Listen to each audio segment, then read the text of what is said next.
Scrappy people, Tracy Reed here today, coming at you with a layout using the Cocoa Daisy Wonderland collection. I'm working on a sort of Valentine's Day themed layout featuring my lovely 15, almost 16-year-old puppy and some photos I took, or Patrick took, in the snow this year. She literally hated the snow. She also absolutely loathes being picked up. But this was like the one time that she was happy that I picked her up. And I love these photos and I love the dog. So we're going to scrapbook about her. So I have some of the papers from the collection. Obviously this is the same paper, and I'm going to trim off the pink flower on one, and then I trimmed off the upper branch in the other. That way the papers didn't look exactly the same. You can see there's more of that pink rose on one and then more of the corner flowers on the other, and then I will sort of cover up a lot of this so it just kind of looks like the floral flows all the way across the page. I also want the pictures to span the page, and I will cut them down the center, so I'm making sure that any photos that I'm putting over that center seam of the page, I'm not going to cut down the middle of my head or Abby's or anything like that.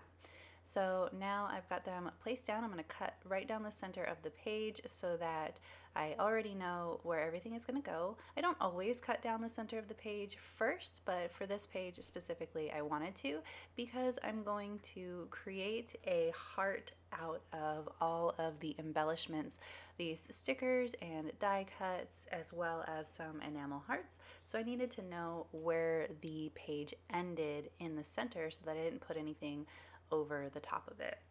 So I'm using a lot of the characters and these pictorial sort of stickers that I wouldn't necessarily use in my normal everyday scrapbooking. This sort of storybook Alice in Wonderland isn't really like something that I would normally choose to scrapbook with, so it was a bit of a stretch to do these pages, which I always like. I love a challenge. So my first layout with this theme was posted last week, and it was of my husband and I and doing some face masks, some red face masks. So we had the Queen of Hearts yelling, "Who's been painting my roses red?" to tie in the theme. This one is about, obviously, Abby, and so we're going to name this one Queen of My Heart to again play on that Queen of Hearts theme. I think that that works well for a Valentine's Day spread as well. So I've got most of these stickers down. I'm just kind of filling in this places where it's empty, going through this whole sticker sheet and just really putting down as many as I can. You know me, I don't like to cycle product into my stash, so I want to use up as much of it as I possibly can on this page and the previous page. I also made a bullet journal, a whole bullet journal for February with this page, or with this theme, so I really used up a lot of these icons, and that makes me super happy.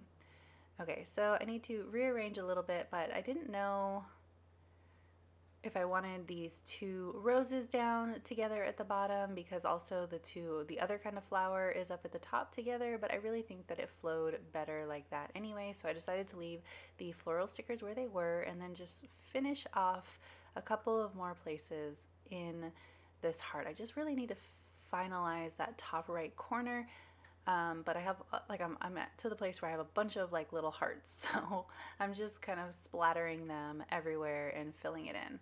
Look how cute that came out. I love it. I love the white rabbit standing on the books. I think that's fun.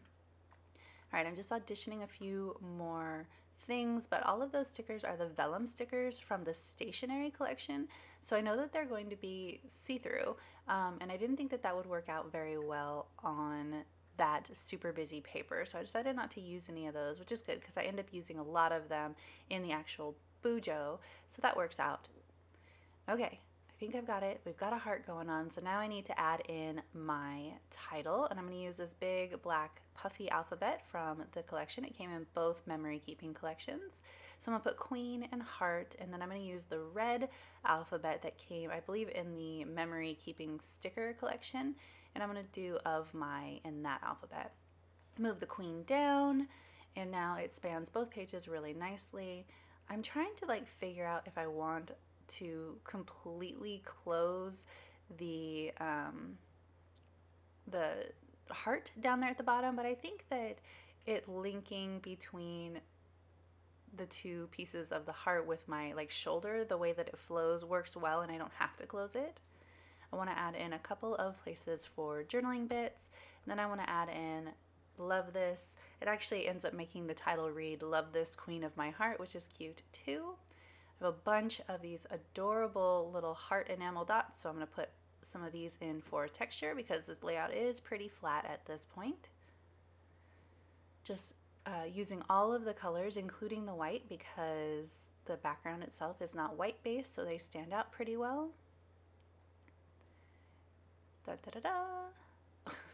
Okay, I think I got them all now. I need to cut my layout apart again. Perfect. Last thing I'm going to do, I think, yep, is ink the edges of the layout because it just felt like it was kind of floating in space. So I just take my ink pad and inked the outside edges, making sure not to ink the inside edges so that the page the layout doesn't get divided up. It all looks like one cohesive layout. And then, I don't know, what am I going to do now? You and I are going to find out together. A little bit more inking. I remember now. I decided at the end that I wanted to include this washi tape, so I ended up having to move the title up and put it on top of the washi tape a little bit, and I think that added a little bit more vertical distance from the bottom and filled in that spacing in between the heart arcs a little bit better. I don't know, it was just kind of like a weird personal choice. It was sort of bugging me, and I really like the way that that washi tape ended up looking. So I do it on both sides, and I'm gonna put the two washi, or blah, blah, blah. I'm gonna make the washi span both sides. That's what I was looking for. Both sides of the page. And then I'll cut it apart again with washi on both sides on that photo, and I'm gonna call it good once I fuss with these stickers a little bit more. So if you enjoyed this video, I'd love it if you give it a thumbs up. If you're new here, go ahead and subscribe. I would love to have you. If you don't already, you can follow me over on Instagram. I'm at Tracy M. Reed. I'd love to see you over there as well. And let me know in the comment section below, do you make shapes out of embellishments like this, or is it something that you've ever tried before? If you haven't tried it, do you want to try it now? All right, thank you.